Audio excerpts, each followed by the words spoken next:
کتب میں سے جو ہدایت ہیں اور حق اور باطل کے درمیان فیصلہ کرنے والی ہے. سو جو کوئی موجود ہو تم میں سے اس مہینے تو روزے رکھے اس کے،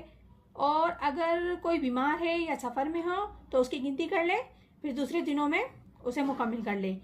اور اللہ نے ایسے احکام اس لیے دیے ہیں کہ اللہ چاہتا ہے تم پر آسانی اور نہیں چاہتا تم پر دشواری ہو، اور اس واسطے کہ تم پوری گنتی کرو تاکہ بڑھائی بیان کرو اللہ کی اس بات پر کہ تم کو ایسا طریقہ بتایا، اور تاکہ تم شکر ادا کرو. آگے ارشاد ربانی ہے.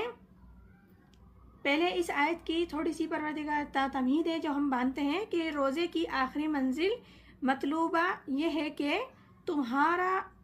یہ جسم حیوانی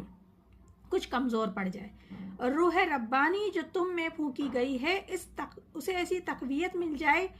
اور تم دن میں روزہ رکھو، اور اس حیوانی